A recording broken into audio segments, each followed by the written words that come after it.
श्री शिवाय नमस्तुभ्यम। जय माता रानी। दोस्तों, आपके अपने चैनल धर्म साधना में आपका बहुत बहुत स्वागत है। माँ भगवती दुर्गा की कृपा आप और आपके पूरे परिवार पर सदा सर्वदा बनी रहे। मनुष्य के सभी प्रकार के दोषों का निवारण हो जाता है प्रदोष का व्रत धारण करने से। प्रदोष का व्रत धारण करने से किसी भी प्रकार की जाने अनजाने में जो हमसे गलतियां हो जाती हैं, वो सभी गलतियों के लिए भगवान भोलेनाथ हमें क्षमा कर देते हैं। आपकी जन्म कुंडली में अगर कोई भी ग्रह अशुभ फल दे रहा है और आपके जीवन में परेशानियां समाप्त होने का नाम नहीं ले रही हैं, तो आपको प्रदोष का व्रत धारण करना चाहिए। या अगर नहीं धारण कर पाते हैं प्रदोष का व्रत, तो प्रदोष व्रत के दिन शाम के समय प्रदोष काल में भगवान भोलेनाथ की पूजा जरूर करनी चाहिए। मात्र पूजा करने से ही समस्त प्रकार की आपकी परेशानियां दूर हो जाती हैं। सभी ग्रहों का शुभ फल आपको प्राप्त होने लग जाता है। अगर आपकी जन्म कुंडली में चंद्रमा बहुत खराब है, हमेशा आप मानसिक रूप से परेशान रहते हैं, तनावग्रस्त रहते हैं, मन बहुत अशांत रहता है, माँ का स्वास्थ्य खराब रहता है, या माँ के साथ आपके संबंध अच्छे नहीं हैं, इस प्रकार की समस्याएं अगर आपके जीवन में है, तो आपको प्रदोष काल में भगवान भोलेनाथ की पूजा जरूर करनी चाहिए।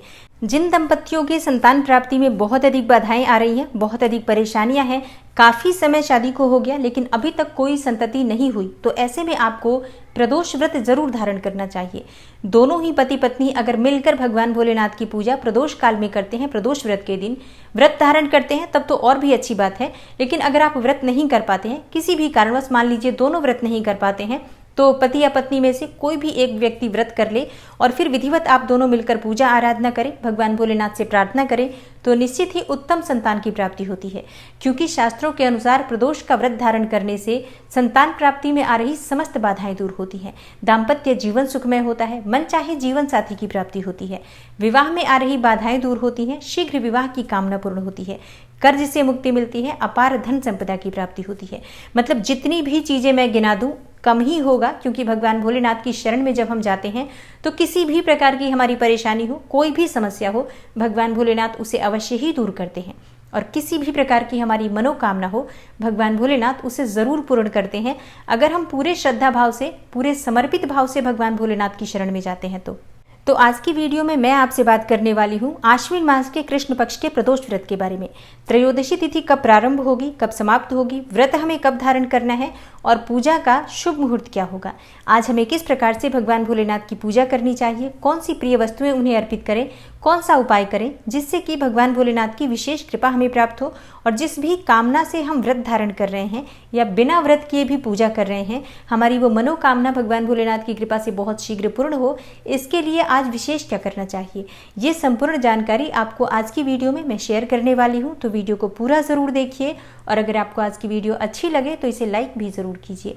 दोस्तों, आपके लाइक्स, आपके कमेंट्स मेरे लिए बहुत महत्वपूर्ण होते हैं, क्योंकि ये एकमात्र जरिया है जिनसे मुझे पता चलता है कि आपके लिए ये वीडियो उपयोगी है और आपको ये वीडियो अच्छी लगती हैं। तो अगर आपको वीडियो अच्छी लगती है तो लाइक तो जरूर ही किया करें। इसके साथ ही कमेंट बॉक्स में माता रानी के नाम का जयकारा भी जरूर लगाएं, इससे आपको सकारात्मक ऊर्जा की प्राप्ति होती है। और अगर आपका कोई भी सुझाव हो, कोई प्रश्न हो या कोई विशेष वीडियो देखना चाहते हैं, तो उसके लिए भी आप कमेंट बॉक्स में जरूर लिखें। और अगर आप चैनल पर पहली बार आए हैं, अभी तक आपने चैनल को सब्सक्राइब नहीं किया है, तो आज की वीडियो अगर आपको अच्छी लगे तो चैनल को सब्सक्राइब जरूर कर लीजिए और बेल बटन को भी प्रेस कर लीजिए। तो इससे ये होगा कि इस चैनल पर जो नई वीडियो अपलोड होंगी उनकी नोटिफिकेशन आपको सही समय पर प्राप्त होगी। तो बात करेंगे प्रदोष के शुभ मुहूर्त के बारे में, लेकिन उससे पहले जानते हैं कि जो भक्त प्रदोष का व्रत धारण करना चाहते हैं उनके लिए व्रत के नियम क्या होते हैं और पूजा विधि क्या होती है। तो देखिए, पूजा तो सबको एक ही तरह से करनी होती है। अगर आप व्रत करते हैं तब भी उसी प्रकार से पूजा करेंगे, और जो भक्त व्रत नहीं करते हैं वो भी उसी विधि से पूजा करेंगे। जैसे कि त्रयोदशी तिथि के दिन आप प्रातःकाल जल्दी उठेंगे, स्नान इत्यादि करने के बाद भगवान सूर्यदेव को सबसे पहले जल अर्पित करना चाहिए। उसके बाद अपने घर के मंदिर में शुद्ध घी का दीपक प्रज्वलित करके और विधिवत सभी देवी देवताओं की पूजा आराधना कीजिए, जैसे कि आप नित्य की पूजा करते हैं। उसके बाद अपने दाहिने हाथ में अक्षत, जल और पुष्प लेकर व्रत का संकल्प ले लीजिए, अगर आप व्रत धारण करना चाहते हैं प्रदोष का तो। और जिस भी मनोकामना से आप प्रदोष का व्रत धारण करते हैं, वो अपनी मनोकामना भगवान भोलेनाथ से कहिए। उसके बाद भगवान भोलेनाथ से प्रार्थना कीजिए कि आपकी जो मनोकामना है बहुत शीघ्र पूर्ण हो। जाने अनजाने व्रत में, पूजा पाठ में किसी भी प्रकार की भूल चूक हो जाती है, उसके लिए भगवान भोलेनाथ से क्षमा प्रार्थना कर लीजिए। और आपका व्रत निर्विघ्न पूर्ण हो, इसके लिए भगवान भोलेनाथ और माता पार्वती से प्रार्थना कीजिए, क्योंकि शिव शक्ति की आराधना से और शिव शक्ति की कृपा से ही हम व्रत को संपूर्ण कर सकते हैं। और व्रत का संकल्प लेने के बाद आप विधिवत पूजा आराधना कीजिए। जैसे कि भगवान भोलेनाथ का अगर शिवलिंग है आपके पास तो शिवलिंग का अभिषेक कर सकते हैं, शिवलिंग नहीं है तो फोटो की पूजा कर सकते हैं, और आप चाहें तो घर के आसपास कोई शिवालय है तो वहां जाकर भी विधिवत भगवान भोलेनाथ की पूजा आराधना कर सकते हैं।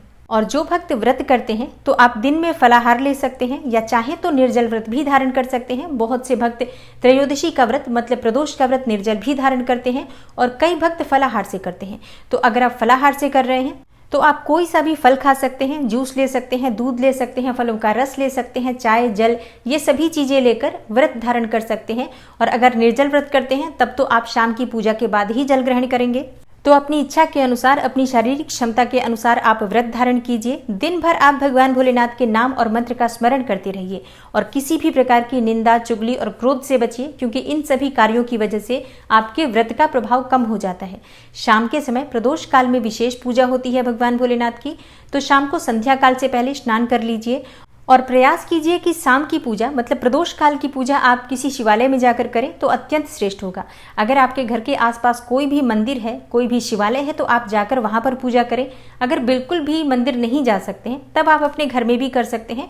जो भी विग्रह आपके पास भगवान भोलेनाथ का है, जैसे कि मूर्ति है आपके पास भगवान भोलेनाथ की या शिवलिंग है तो आप उनकी पूजा कर सकते हैं, या फिर फोटो भी अगर आपके पास उपलब्ध हो भगवान भोलेनाथ की तो उनकी भी विधिवत पूजा कर सकते हैं। आप चाहें तो चौकी लगाकर चौकी पर ही भगवान भोलेनाथ को विराजित करके और उनके सामने शुद्ध घी का दीपक प्रज्वलित करके अलग से चौकी लगाकर पूजा कर सकते हैं, या अपने घर के मंदिर में भी पूजा कर सकते हैं, कोई समस्या नहीं है। क्योंकि देखिए, पूजा भाव से होती है और जिस भी प्रकार से आपके पास सामग्री उपलब्ध हो या जिस भी प्रकार से सुविधा उपलब्ध हो उसी के अनुसार आप पूजा कर सकते हैं। तो मन में किसी प्रकार का संशय मत रखिए। जिस भी प्रकार से आप भगवान भोलेनाथ की आराधना कर सकते हैं जरूर कीजिए। ये समय बहुत महत्वपूर्ण होता है प्रदोष काल का। इस समय में भगवान भोलेनाथ का नाम स्मरण करने से ही सभी प्रकार के पापों से मुक्ति मिल जाती है। तो शाम के समय भी आप चाहें तो भगवान भोलेनाथ का अभिषेक कर सकते हैं पंचामृत से, कच्चे दूध से, गंगा जल से, जो भी आपके पास उपलब्ध हो। और मान लीजिए कि कोई ऐसा मंदिर है जहां पर अभिषेक करना वर्जित है, तो ऐसे में आप सिर्फ पूजा कर लीजिए, दर्शन कर लीजिए और वहां पर धूप दीप प्रज्वलित करके भी आ सकते हैं, कोई समस्या नहीं है। आप सुबह के समय ही पूजा कर लीजिए विधिवत, जैसे कि अभिषेक इत्यादि करना हो तो आप सुबह कर लीजिए अगर आपके यहाँ शाम के समय मंदिर में अभिषेक वर्जित है तो। और अगर शाम के यहाँ आपके यहाँ मंदिर में अभिषेक होता है तब तो कोई समस्या ही नहीं है। और अभिषेक करने के बाद भगवान भोलेनाथ को सफेद चंदन लगाइए। उन्हें बिल्वपत्र, भांग, धतूरा, ये जो भी वस्तुएं आपके पास उपलब्ध हो, सफेद आंकड़े के पुष्प उपलब्ध हो, जरूर उन्हें अर्पित कीजिए। तो जो भी सामग्री आपके पास उपलब्ध हो उनसे भगवान भोलेनाथ की विधिवत पूजा कीजिए, उन्हें भोग अर्पित कीजिए। अब भोग में क्या अर्पित करना चाहिए? देखिए, आप फलों का भी भोग अर्पित कर सकते हैं, खीर बनाकर खीर का भोग अर्पित कर सकते हैं। अच्छा, बहुत से भक्त पूछते हैं कि चावल की ही खीर बना सकते हैं। देखिए, चावल की खीर बनाएं तो अत्यंत ही श्रेष्ठ होगा, लेकिन अगर आप चावल की खीर नहीं बनाते हैं तो ऐसे में आप मखाने की खीर बना सकते हैं, साबूदाने की खीर बनाकर भी अर्पित कर सकते हैं। किसी भी प्रकार से दूध से बनी हुई वस्तुएं भगवान भोलेनाथ को प्रिय हैं तो आप चाहें तो दूध से बनी हुई मिठाई का भोग लगा दीजिए या फिर आप खीर का भोग लगा दीजिए। और मान लीजिए कि आपके पास इनमें से कोई भी वस्तु उपलब्ध ना हो, ना मिठाई ना फल, तो क्या करें? तो ऐसे में आपके पास जो भी वस्तु उपलब्ध हो, जैसे कि आप मिश्री का भोग लगा सकते हैं, बताशे का भोग लगा सकते हैं, चीनी का भोग भी लगा सकते हैं। चीनी तो सबके घर में होती है, गुड़ का भोग भी अर्पित कर सकते हैं। मतलब अपनी सामर्थ्य के अनुसार, अपनी क्षमता के अनुसार भगवान भोलेनाथ की पूजा आराधना कीजिए। और उसके बाद व्रत की कथा का पाठ करिए या फिर आप सुन भी सकते हैं, भगवान भोलेनाथ की आरती कीजिए, आपकी पूजा संपूर्ण हो जाती है। और हाँ, आरती करने के बाद भगवान भोलेनाथ से क्षमा प्रार्थना जरूर कीजिए। किसी भी प्रकार की जाने अनजाने में जो गलतियां हो जाती हैं उनके लिए क्षमा प्रार्थना कर लीजिए। और बात करें कि पारण कब करना चाहिए, व्रत कब खोलना चाहिए। देखिए, प्रदोष के व्रत में सभी भक्तों के अपने अपने नियम होते हैं। कई भक्त शाम के समय भी व्रत खोल लेते हैं, जैसे कि शाम की प्रदोष काल की पूजा के बाद मीठा भोजन करके अपना व्रत खोल लेते हैं। और कई भक्त अगले दिन ये व्रत खोलते हैं। अगले दिन सुबह स्नान इत्यादि करने के बाद भगवान भोलेनाथ की पूजा करते हैं, उसके बाद शुद्ध सात्विक भोजन बनाकर ग्रहण करते हैं। तो आपने जिस प्रकार से ये व्रत शुरू किया है उसी प्रकार से आपको आगे भी व्रत करना चाहिए। और अब जानते हैं कि प्रदोष का व्रत कब है, त्रयोदशी तिथि कब प्रारंभ हो रही है, कब समाप्त हो रही है। देखिए, त्रयोदशी तिथि प्रारंभ होगी 23 सितंबर को रात्रि 1:17 पर और समाप्त हो रही है 24 सितंबर की रात्रि में 2:31 पर। तो व्रत हम कब धारण करेंगे? व्रत हम धारण कर रहे हैं 23 सितंबर को शुक्रवार के दिन, क्योंकि इस दिन हमें शाम के समय प्रदोष काल में त्रयोदशी तिथि प्राप्त हो रही है और सूर्योदय काल में भी त्रयोदशी तिथि ही व्याप्त रहेगी। तो आश्विन मास का कृष्ण पक्ष का प्रदोष व्रत 23 सितंबर शुक्रवार को धारण करेंगे और प्रदोष काल की पूजा का शुभ मुहूर्त होगा शाम को 6:16 से रात्रि 8:38 तक। और आश्विन मास का कृष्ण पक्ष का प्रदोष व्रत शुक्र प्रदोष कहा जाएगा क्योंकि शुक्रवार के दिन है। तो इस दिन अगर आप भगवान भोलेनाथ की पूजा करते हैं, व्रत धारण करते हैं, तो आपकी सभी प्रकार की कामनाएं पूर्ण होंगी, सुख समृद्धि सौभाग्य की प्राप्ति होती है। शुक्र प्रदोष का व्रत धारण करने से संतान प्राप्ति में आ रही बाधाएं दूर होती हैं। भौतिक सुख सुविधाओं की अगर आपको कामना है तो आज के दिन भगवान भोलेनाथ की पूजा जरूर कीजिए, उनकी आराधना कीजिए। भगवान भोलेनाथ और माता पार्वती की एक साथ पूजा करने से सभी प्रकार के सुखों की प्राप्ति होती है, अखंड सौभाग्य की प्राप्ति होती है, दाम्पत्य जीवन सुखमय होता है। शुक्र प्रदोष सभी प्रकार के सुखों की प्राप्ति कराने वाला होता है। तो बहुत महत्वपूर्ण है आश्विन मास का कृष्ण पक्ष का प्रदोष व्रत। अगर आप व्रत करते हैं अत्यंत श्रेष्ठ है, और व्रत नहीं कर पाते हैं तो कोई बात नहीं, आपको शाम के समय प्रदोष काल में मंदिर जरूर जाना है। मंदिर में जाकर दर्शन कीजिए और शिव मंदिर में एक शुद्ध घी का दीपक अवश्य प्रज्वलित कीजिए। इतने मात्र से ही आपके मन की समस्त कामनाएं पूर्ण होंगी। तो आशा करती हूँ कि आज की वीडियो से आपको लाभ अवश्य होगा। अगर आपको आज की वीडियो अच्छी लगी हो, थोड़ी सी भी आपके लिए हेल्पफुल हो, तो वीडियो को लाइक जरूर कीजिए और ज्यादा से ज्यादा इस वीडियो को अपने फैमिली फ्रेंड्स के साथ शेयर कीजिए। और पहली बार चैनल पर आए हैं, अभी तक आपने चैनल को सब्सक्राइब नहीं किया है, तो आज की वीडियो अगर आपको अच्छी लगी हो तो चैनल को सब्सक्राइब करके बेल आइकन को भी प्रेस कर लीजिए। इससे आपको सभी प्रकार की वीडियोज की नोटिफिकेशन सही समय पर प्राप्त होगी। मैं मिलती हूँ आपसे अगली वीडियो में, तब तक के लिए नमस्कार।